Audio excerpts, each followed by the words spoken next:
Muy bien. El día de hoy vamos a reflexionar en la palabra de Dios y juntos, ya sabe la dinámica que en esta serie que la hemos llamado Vida Eterna, la estamos manejando bien diferente y en esta juntos descubrimos una verdad espiritual, juntos la descubrimos a la luz de la palabra y entonces yo quiero que usted me ayude, usted ya sabe, que usted me ayude a contestar todo esto. Ok, así que el día de hoy vamos a continuar con esta serie llamada Vida Eterna. Y la semana pasada terminamos con una pregunta que el día de hoy vamos a descubrir. Y la pregunta que quedó pendiente la semana pasada, la pregunta con la cual terminamos la semana pasada es: ¿por qué la mayoría de las personas no están experimentando la vida de abundancia que Dios les da? La semana pasada vimos que Dios es un Dios de amor, que es un Dios de amor, Dios es un Dios de bendición y que Dios quiere dar a la humanidad una vida de abundancia. Dios quiere dar a la humanidad una vida de bendición, una vida de plenitud, una vida de total felicidad. Y terminamos preguntándonos pero ¿por qué la mayoría de las personas no están viviendo una vida de abundancia? Y bueno, vamos a ver qué es lo que dice la Biblia a esto, qué tiene que responder la Biblia a esto. Y ahí lo vemos ahí en Romanos 3:23. ¿Lo tiene? Ahí están sus hojitas. Romanos 3:23. ¿Está ahí conmigo?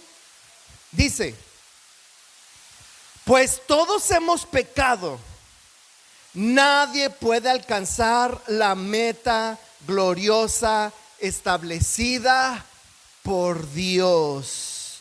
Entonces viene ahí entonces, ¿cuál sería la respuesta a esa pregunta, a esa primer pregunta, que es la pregunta del primer cuadrito? Ahí, si se fija, ahora sí le puse numeritos para que usted me vaya siguiendo.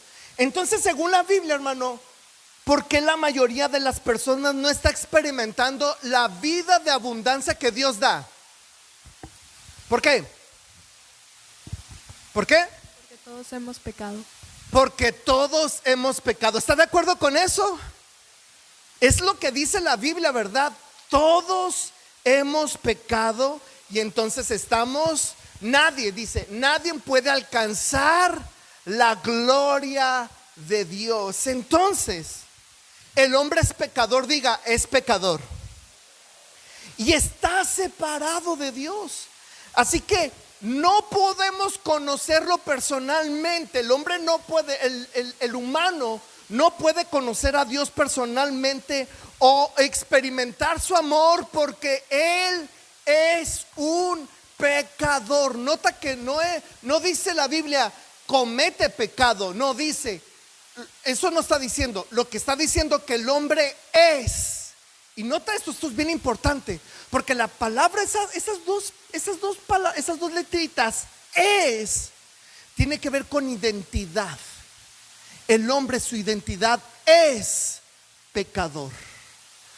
Lo que lo identifica es que es pecador. Lo que lo caracteriza es que es pecador. Y entonces viene la segunda pregunta. Tenemos que preguntarnos, segunda pregunta, segundo cuadrito: ¿cuál es la consecuencia de que el hombre sea pecador? ¿Qué consecuencia tiene de que el hombre sea pecador? Vamos a ver qué dice la Biblia en Romanos 6:23 en la primera parte. ¿Me está siguiendo? Dice: pues la paga que deja el pecado es. La paga que deja el pecado es. Entonces, el segundo cuadrito nos pregunta: ¿cuál es la consecuencia del hombre pecador? La muerte. ¿Y qué dijimos la semana pasada que es muerte? ¿Alguien se acuerda? ¿Cómo? Separado de Dios. Eterna separación de Dios. Esa es la definición de muerte, eterna separación de Dios. El pecado del hombre ha sido condenado a estar separado de Dios por la eternidad. Y esto es horrible, hermanos. Esto es horroroso. Esto es para tener miedo, esto es para temblar de pánico, de horror, de que la humanidad esté separada de Dios por la eternidad. Y estar separado de Dios no solamente es estar lejos de su cobertura, sino ser cautivos del dolor, del sufrimiento por los siglos de los siglos. Y eso es verdaderamente horrible. Así que imagínese, ahí viene un dibujito en sus hojas. Imagínate imagínate el cielo, que Dios en el cielo, imagínate a Dios en el cielo y abajo a Dios en la tierra, con un golfo, con un abismo que los separa. Y el hombre está tratando continuamente de llegar a Dios, de alcanzar a Dios y de tener una relación personal con Él. Y eso lo hace pues a través de sus propios esfuerzos. El hombre, hoy en la actualidad vemos al hombre que quiere llegar a Dios a través de la buena vida, ¿verdad? Es que yo no hago nada malo, yo me porto bien, soy buen esposo, soy buen papá, no le hago mal a nadie, no robo. Y la gente piensa que con llevar una buena vida ya tiene el favor de Dios, pero no es así. La gente piensa que por ser muy inteligente, por estudiar mucho y ser muy inteligente y ser muy sabio, ya y tratar de entender a Dios y conocer muchos misterios, piensa que ya tiene el favor de Dios, pero no es así. La gente piensa que incluso ir a la iglesia, aplaudir, ofrendar, diezmar, servir y ser fielmente a todas las reuniones de la iglesia, piensa que ya está bien, que ya tiene el favor de Dios. Pero ¿sabe qué? Inevitablemente cada una de estas cosas falla. Porque el hombre por sus buenas acciones no puede llegar a Dios. El hombre por su buena conducta no puede llegar a Dios. El hombre por muy bien que se porte no puede llegar a Dios. Así que recuerde que cuando Adán y Eva pecan, cuando Adán y Eva desobedecen a Dios y hacen su voluntad, rebelándose contra la voluntad de Dios, entonces aparece el pecado. Pero ¿qué significa pecado? Dele vuelta ahí abra ahí su hojita, ábralo, también viene por dentro. Abra ahí su hojita, ábralo ahí, ya vamos y demos vuelta. Pero ¿qué significa pecado? Pecado significa, pecado viene de una palabra en hebreo que significa caza. ¿Me está siguiendo? Y del griego que es amartía. Que estas palabras, caza y amartía, significan errar al blanco. Diga, errar al blanco. ¿Alguna vez usted ha ido a la feria y ha pagado por jugar, ha jugado ese jueguito donde le ponen como unos pinitos y le dan una pelota y usted le tira para derribar los pinitos y le dice: si derribas todos los pinitos te vas a llevar uno de estos monos? Y tú miras los monotes grandotes, ¿no? Y tú dices: yo quiero el grandote. ¿Con cuántos pinitos me consigo ese mono grandote? Si los derribas todos. Y tú ahí estás calculando, ¿verdad? Y tú estás calculando y le tiras y resulta ser que no le das a ninguno. ¿A cuántos les pasó eso en la feria? ¿No van a la feria ustedes? ¿Sí? ¿Para ustedes es pecado ir a la feria? Yo le platicaba que yo de joven era futbolista y yo pensaba que era muy buen pateador. Y resulta ser de que en la feria hay un juego donde hay unos pinos y que si tú con la pelota de fútbol la pateas y derribas todos los pinos, pues ganas y hasta te hacen la demostración de que sí se pueden. Y yo decía, no, pues yo puedo, yo soy muy bueno en esto. Y me daba cuenta que según yo pateaba bien y resulta ser de que no sé qué truco tendrá, pero no derribaba ninguno de los pinos. Eso es errar al blanco. Eso es errar al blanco. Déjese lo digo más bíblicamente, pues. Resulta ser de que los judíos eran muy buenos con la onda. ¿Recuerda la onda de David? Y acuérdese que la onda de David no es una resorterita, no es un tirabolitas, no, es un arma letal. Y ellos eran tan buenos con la onda que podían, a una distancia muy lejana, podían que una persona se parara un cabellito, y con la onda desde lejos derribar el cabellito de la cabeza de una persona. Pero imagínese si falla. Eso es pecado. Fallar, errar al blanco. Eso es pecado. Ese es el significado de pecado, errar al blanco. Pecado también significa, o el significado de la palabra original de pecado es perder tu camino. ¿Alguna vez usted se ha perdido? ¿Cuántos se han perdido? ¿Si están aquí? O estoy viendo todo esto es un holograma que estoy viendo como personas, pero en realidad estoy solo. ¿Están aquí conmigo? ¿Sí? Ok. En una ocasión, recuerdo que fuimos a Mexicali y me dice mi esposa, me dice la pastora Lili, ¿sabes qué? Busca vamos buscando una dirección, busca en el Google Maps tal dirección. Y ahí estoy buscando, ¿no? Y yo estoy seguro que la puse bien tal y como se llamaba el nombre de ese lugar que estábamos buscando. Y ahí vamos siguiendo el mapita. Y ahí vamos por todo Mexicali, ahí vamos hasta allá, un lugar bien lejano, un lugar bien que nunca habíamos ido. Y siguiendo el mapita correctamente según nosotros, y yo estaba seguro que había puesto la dirección bien. Y cuando llegamos al lugar no había nada de lo que estábamos buscando, era otro lugar. Y entonces me dice, oye, me diste la dirección mal, te equivocaste. No, mira, y le estoy enseñando el mapa, mira, lo escribí bien tal y como es la dirección, pero estamos en este lugar y no hay nada de lo que estamos buscando. Nos perdimos en el camino, aún siguiendo un mapa, porque la dirección, pues no sabemos, no era la correcta.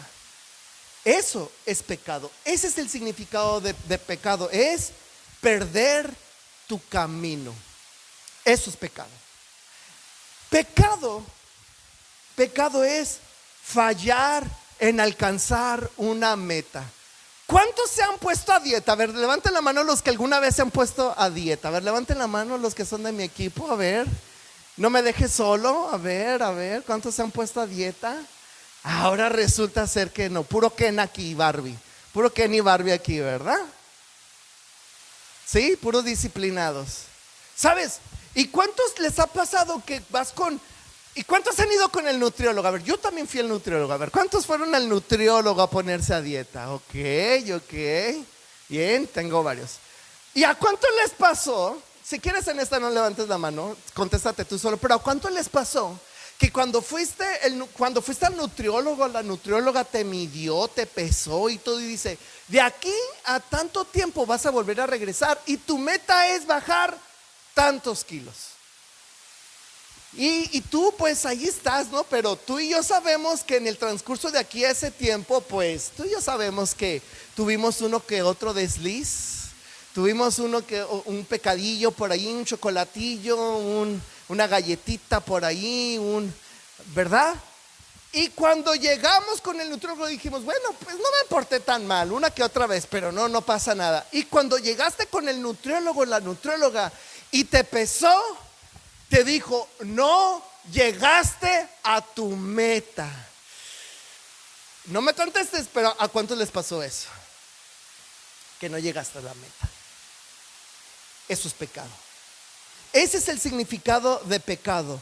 El significado del pecado es errar al blanco, no dar en el blanco, es perderte en el camino, es no alcanzar tu meta. Entonces, Éxodo 20 vemos los 10 mandamientos. Y los 10 mandamientos nos muestran las maneras en las que, las formas en las que podemos fallar, en las que nos podemos perder, en las que no podemos alcanzar nuestra meta en amar a Dios y en amar a nuestro prójimo. Esos son los 10 mandamientos. Los 10 mandamientos nos muestran las maneras en las que podemos fallar y no mostrar el perdernos en amar a Dios y amar a nuestro prójimo. Así que el ser humano, nosotros los humanos pecamos. El ser humano peca pensando que está bien y justificando sus acciones. Escucha esto.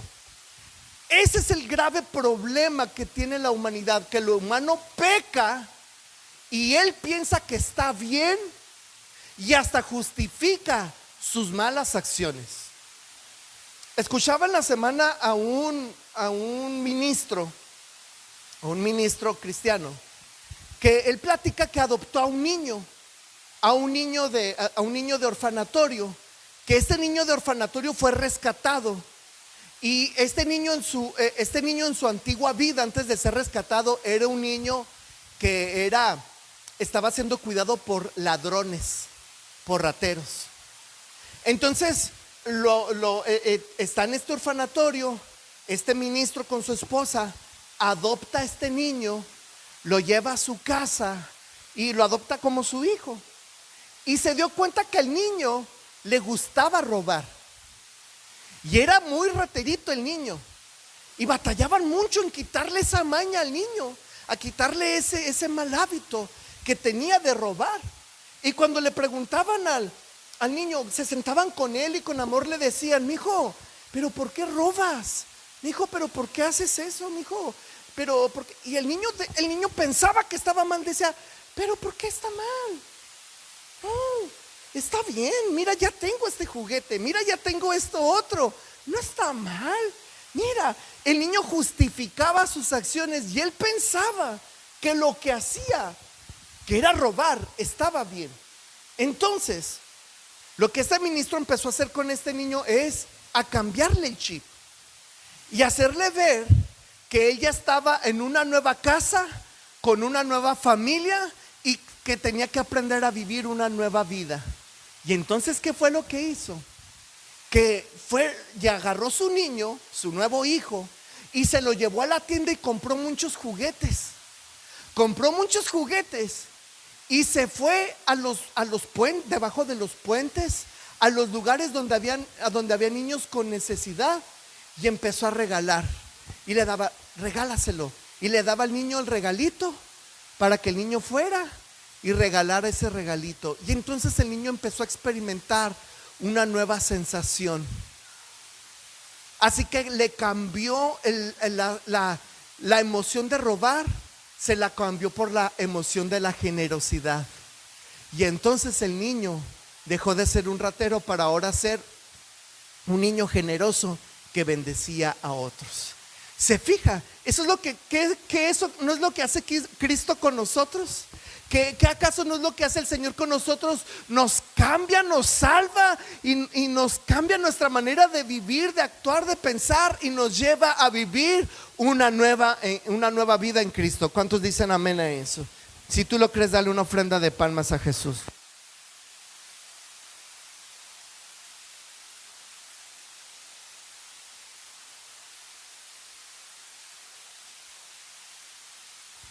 Ok, viene ahí otra pregunta.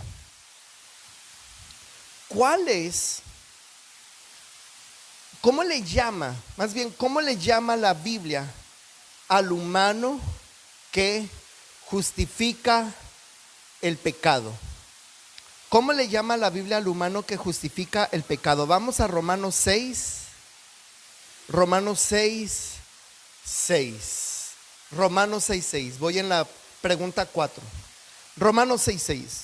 Dice, ¿me sigue? Sabemos que nuestro antiguo ser pecaminoso fue crucificado con Cristo para que el pecado perdiera su poder en nuestra vida. Ya no somos esclavos del pecado. Entonces, ¿cómo llama la Biblia al humano que justifica su pecado? ¿Cómo lo llama? Alguien por acá lo dijo. ¿Cómo lo llama? Esclavo del pecado. Esclavo del pecado. ¿Está de acuerdo con eso? ¿Está de acuerdo con esa respuesta? Es esclavo del pecado. Y eso está peligroso. Porque cuando tú y yo no le permitimos al Señor trabajar en nuestra vida, cuando tú y yo no le abrimos nuestro corazón a Cristo, somos esclavos. Y sabes, la idea de un esclavo es bien fuerte.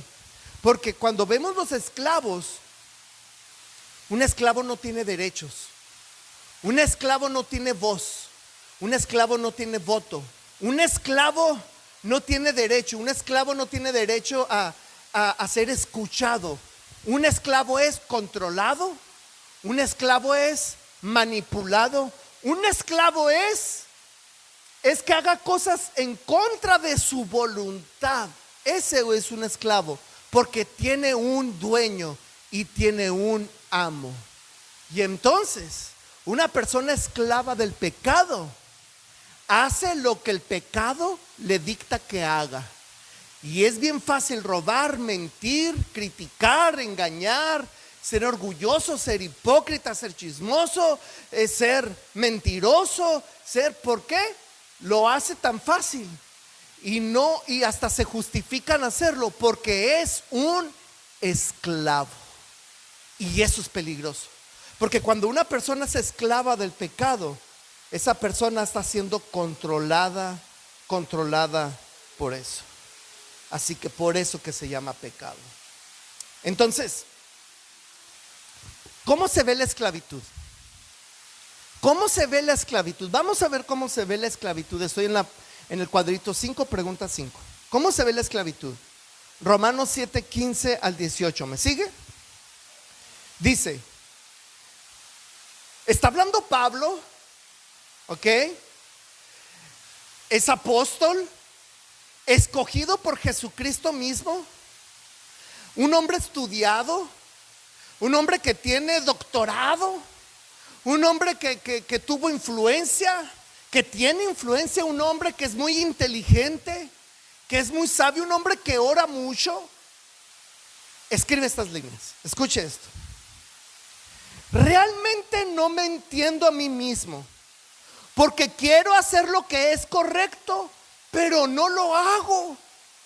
En cambio, hago lo que odio. Pero si yo sé que lo que hago está mal, eso demuestra que estoy de acuerdo con que la ley es buena. Entonces, no soy yo el que hace lo que está mal, sino el pecado que vive en mí. Yo sé que en mí, es decir, en mi naturaleza pecaminosa, no existe nada bueno. Quiero hacer lo que es correcto, pero no ¿qué? ¿Alguien se siente identificado con estas palabras, con estas líneas? ¿Alguien se siente identificado con esto? Sí, soy el único aquí que se siente identificado con eso. Wow, mire qué fuertes palabras de Pablo. Quiero hacer lo que es correcto, pero no lo hago. Hago lo que odio. Lo que odio, eso es lo que hago. Porque hay un pecado que vive en mí. Hay un pecado que vive, que está en mi naturaleza pecaminosa. Quiero hacer lo correcto, pero no puedo. Wow, qué duras palabras de Pablo, ¿no? Mire, estamos allí en las preguntas de la casilla 6. En este pasaje vemos la lucha que tiene el ser humano, no solamente Pablo, sino todos los seres humanos que estamos aquí. Según el verso 15, ¿cuál es la lucha que tiene el ser humano? ¿Cuál es la lucha que tiene el ser humano?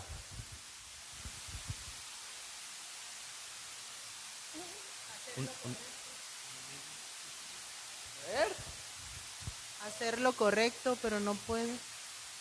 Hacer lo correcto y no poder hacerlo. ¿Sí o no? Es lo que dice el verso 15, ¿verdad que sí? ¿Sí? ¿Qué es lo que dice el verso 15? Quiero hacer lo correcto, pero no lo hago. ¿A cuánto les pasa eso? ¿Cuántos experimentan eso? Que quieres hacer lo correcto, pero siempre, ¿cuántos empiezan? Señor, este año sí, Señor, ahora sí me voy a portar bien. Ahora sí, Señor, este año voy a vivir en santidad, voy a ser bien fiel, voy a servir y todo. Y todavía ni pasa año nuevo cuando ya te enojaste y le dijiste de cosas al esposo o a la esposa. O ya te enojaste y le dijiste de cosas al chamaco.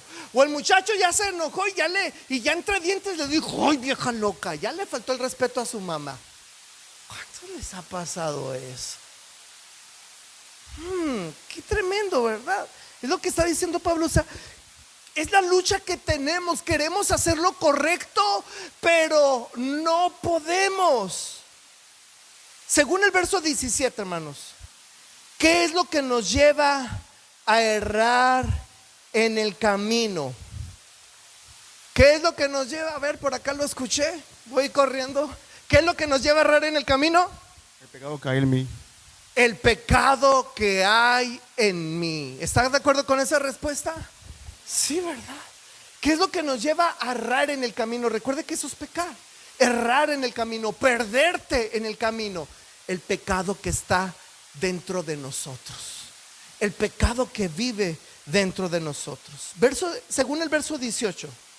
Pero, ¿por qué no podemos vencer ese pecado, hermanos? A ver, dígame usted, ¿por qué no podemos vencer ese pecado? Verso 18, ahí en sus hojitas. ¿Por qué? Por la naturaleza pecaminosa. Por la naturaleza pecaminosa. Esa es nuestra naturaleza, hermanos. Esa es tu naturaleza. Esa es mi naturaleza.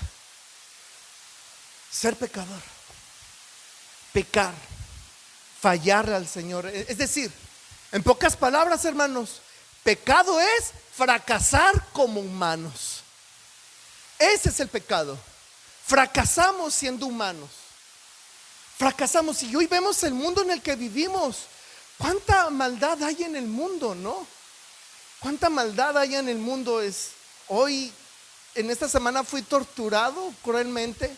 Me autotorturé. Estaba viendo el testimonio de esta película que va a salir, que ya salió en Estados Unidos, pero acá va a salir.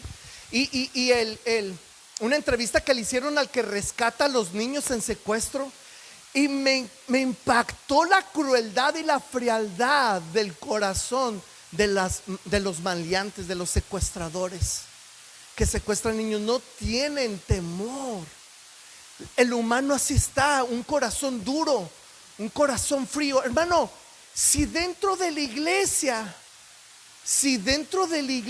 a veces como pastor batallo con gente que uno le quiere enseñar y decir: mi hijo, mira, mi hija, por aquí no es, mira. Y veo un corazón duro y decir no, y que quieren hacer lo que ellos quieren. Imagínense sin Cristo las crueldades que el mundo hace. Es por eso que necesitamos estar en Cristo, porque Cristo nos puede ablandar el corazón. ¿Cuántos dicen amén a eso? Hermano, pero ¿qué tan malo puede ser esto? ¿Qué tan malo puede ser esto? Vamos allá a Santiago 4, del 1 al 4. ¿Sí? ¿Me sigue? ¿Está ahí conmigo? Santiago 4, del 1 al 4. ¿Sí? Dice: ¿qué es lo que causa las disputas y las peleas entre ustedes? ¿Acaso no surgen de los malos deseos que combaten en su interior? Adúlteros.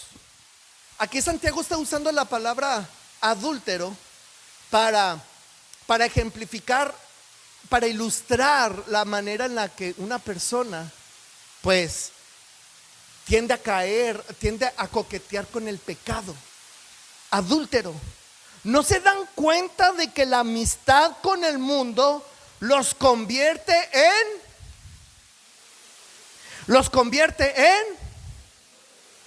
lo repito, si alguien quiere ser amigo del mundo, se hace enemigo de Dios. Entonces, según el verso 4, ¿con qué es comparado el pecado? A ver, por acá lo escuché que lo dijeron. Me vengo corriendo por acá. ¿Con qué es comparado el pecado? Adulterio. Con el adulterio.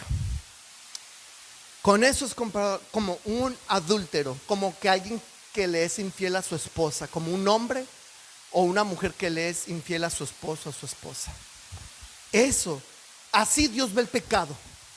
Así ve Dios cuando practicamos el pecado, como unos adúlteros. Entonces, ¿en qué parte de nuestro ser surgen estos malos deseos, según el verso 1? ¿En qué parte de nuestro ser surgen estos malos deseos, según el verso 1?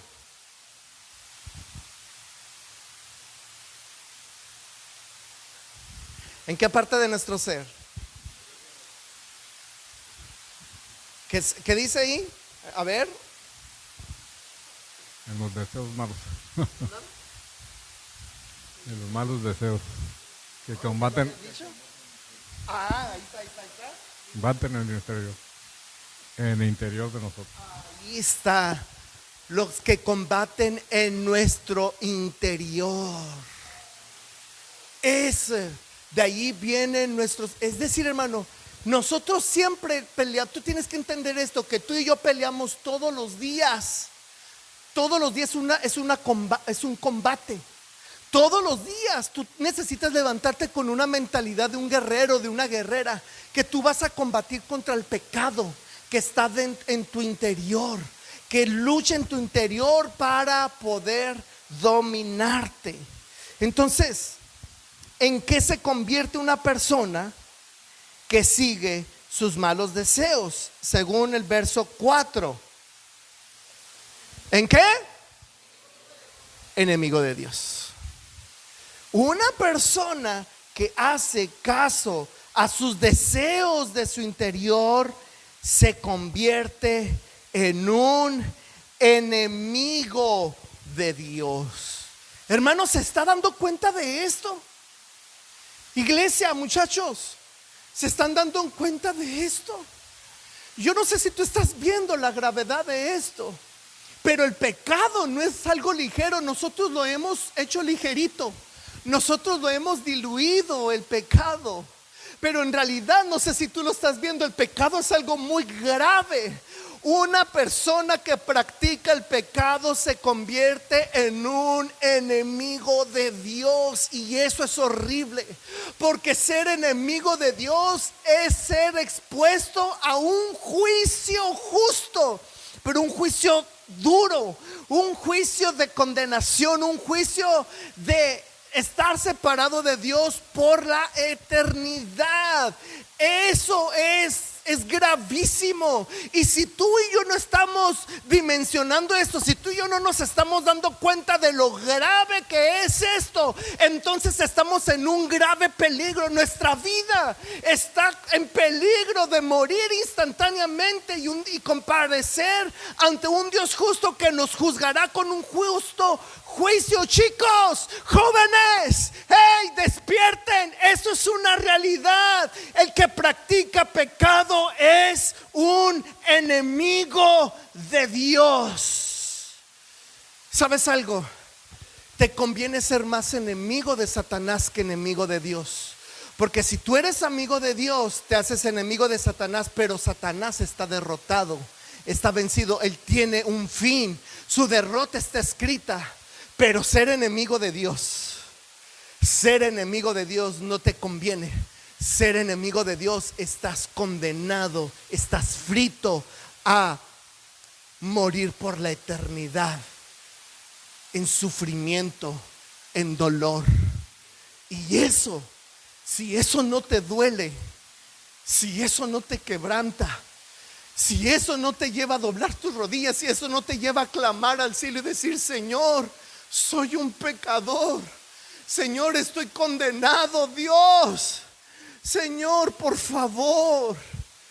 Si eso no te lleva, si esto no te lleva a entender esto y a ver la magnitud de esto, entonces estás en un grave peligro, en un grave peligro. Así que, ay. Pero en la última pregunta del cuadro 7, pero ¿por qué la Biblia llama enemigo de Dios aquel que falla? O sea, ¿por qué? A lo mejor se están preguntando ahorita los muchachos: pastor, pero ¿no se le hace muy exagerado esto? ¿Enemigo de Dios? Pastor, ¿enemigo de Dios? Mire lo que dice la Biblia en Romanos 8:7. Las intenciones de la carne llevan a la enemistad contra Dios, porque no se sujetan a la ley de Dios, ni tampoco pueden. Wow. O sea, porque a veces el pecado que cometen los jóvenes es: uy, no, ya que sea grande como mi mamá, entonces me voy a comprometer con la iglesia. Hoy soy joven, hoy voy a disfrutar la vida. Yo no sé si el día de mañana tú quieras y puedas. ¿Hello? Yo no sé si el día de mañana tú quieras y puedas. Porque una persona que más se relaciona con el pecado, más se aleja de Dios, menos quiere de Dios y más va rumbo a la condenación, al juicio eterno. Así que, qué tremendo. Mire lo que dice. Vamos a la siguiente pregunta. Pregunta 8. ¿Por qué no podemos sujetarnos a la ley de Dios? Entonces viene esta pregunta: ¿por qué no podemos? Si quisiera, ¿por qué no puedo? Efesios 4:18. ¿Me sigue? La gente tiene el entendimiento. Aquí está lo que les decía, chicos, para todos. La gente tiene el entendimiento. ¿Cómo lo tiene? Entenebrecido, por causa de la ignorancia que hay en ellos y por la dureza de su corazón. Viven ajenos de la vida que proviene de Dios. ¿Por qué entonces la gente no puede sujetarse a la ley de Dios? Bueno, este pasaje describe la rebeldía contra Dios de tres maneras. Este pasaje describe la rebeldía contra Dios de tres maneras. ¿Cuáles son esas tres maneras en las que la Biblia describe la rebeldía? A ver, díganme. 1. A ver. Dureza de corazón. Número 1, dureza de corazón. Por acá dijeron la segunda. Por la ignorancia que hay en ellos. Por la ignorancia que hay en ellos. Y número 3. ¿Cómo? Ajenos de la vida que proviene. Ajenos de la vida que proviene de Dios. ¿Se fija? Y luego dice que tienen el entendimiento, ¿cómo? Entenebrecido. ¿Se fija? Esas son las maneras en las que el ser humano, en las que la Biblia describe la rebeldía. Tienen el entendimiento entenebrecido, ignorancia que hay en ellos, dureza de su corazón, ajenos de la vida que proviene de Dios. Son 4, ¿verdad? Póngale allí 4. 4 cosas como la Biblia, 4 maneras en las que la Biblia describe la rebeldía. ¿Cuáles son las consecuencias de esto? ¿Cuál es la consecuencia de, si se fija, hermano, qué horrible es esto? Fíjese, tener el entendimiento entenebrecido, es decir, chicos, hey, familia, por eso es importante, por eso es que aunque tu mamá te traiga fuerzas, yo no quiero que tú caigas en esto, en que llegue el momento en que cuando tú escuches, tú puedes tener aquí a un buen predicador. Yo sé que yo no soy buen predicador y no soy buen maestro, lo reconozco, que no lo sé, estoy aprendiendo apenas. Pero aquí tú puedes tener a un excelente predicador o a un excelente maestro, pero cuando tienes el entendimiento entenebrecido, así tengas al mismo Cristo aquí predicando, no te va a entrar, porque el entendimiento está entenebrecido. Pastor, ¿qué herejía está diciendo? Oiga, no es cierto. En los evangelios vemos que cuando Jesús estaba predicando, se fueron muchos enojados. Y le dijo, y le dijo Pedro, Señor, dijiste una palabra bien dura. Y el Señor le dijo a Pedro, ¿tú también te quieres ser Pedro? Vete. Señor, ¿a quién iremos si solamente tú tienes palabras de vida eterna? O sea, hubo gente que se le fue al Señor Jesús. Que no se me vayan a mí también, hermano. ¿Hello? ¿Verdad que sí? Así que miren, el entendimiento entenebrecido, ignorancia, wow, ignorar las profundidades de Dios, dureza del corazón. Qué tremendo, hermano, yo he visto como 15 años de pastor, he visto corazones duros,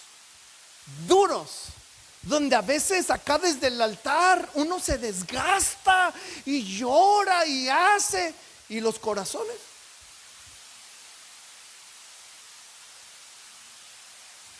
duros. Si no les quebranta la presencia de Dios, si no les quebranta la palabra, ¿qué les quebranta entonces? Fíjense qué duro esto. Dice, ajenos de la vida que proviene de Dios. O sea, ajenos a los de Dios, ajenos a la presencia de Dios, ajenos a la vida que les puede dar el Señor, ajenos a eso. Prefieren el mundo, desean el mundo. Así que, qué tremendo. ¿Cuáles son las consecuencias de esto? ¿Cuáles son? Vamos a ver qué dice la Biblia en Romanos 3:23. Por cuanto todos pecaron y están destituidos de la gloria de Dios. Oiga, si eso no te quebra, no te mueve el tapete, entonces ¿qué te va a mover? ¿No te da pavor morir y que despiertes en un lugar de tormento? No te da. En la semana, una de mis hijas me enseñaba un video y era un reel, un TikTok, y decía, y se miraba en el video un muchachito leyendo la Biblia, así como ansioso, y decía el texto: aquí leyendo la Biblia después de que vino Cristo, a ver si el Señor tiene misericordia y se regresa por mí. Yo no quiero que te pase eso, hermano. Yo no sé si tú no te estás dando cuenta, pero el mundo como está ahorita, está un caos, está algo bien horrible. Estamos en los tiempos de Sodoma y Gomorra. ¿No te habías dado cuenta? Déjame decirte que estamos en los tiempos. No sé si tú te has dado cuenta, pero mira lo que está sucediendo a tu alrededor. Estamos viviendo los tiempos de Sodoma y de Gomorra. ¿Y sabes algo? Cristo viene pronto por su iglesia. ¿Cuántos dicen amén a eso? Así que yo no quiero estar destituido de la gloria de Dios. Entonces, hermanos, hasta aquí, ¿qué fue lo que usted aprendió? Ya vamos en la pregunta 10, en el cuadro 10. Entonces, hasta aquí, ¿qué descubrimos? ¿Qué fue lo que aprendiste? A ver, ¿quién quiere hablar? Si somos pecadores, nos convertimos en enemigos de Dios. ¿Qué? ¿Aprendiste?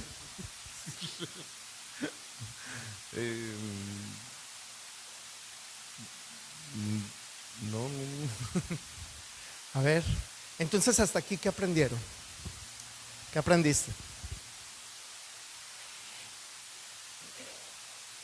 Muchas cosas. Y de tantas Pero lo que más ahorita me cayó el 20, que si no estamos cerca de Dios, vamos a estar sustituidos de su reino, por lo tanto, nuestro nombre no va a estar escrito en el libro de la vida tristemente. Así es, ¿verdad? ¿Sí? ¿Qué aprendió usted, hermano? Hasta aquí, ¿qué usted descubrió?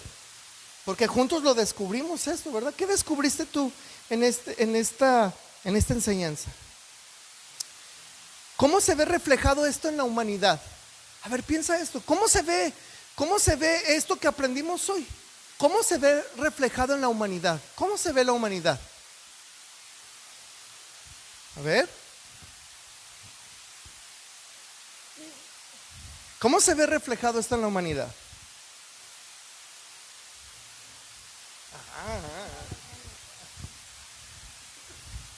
A ver, ¿cómo se ve esto reflejado en la humanidad? A ver, vamos a ver. ¿Sobreabunda el pecado?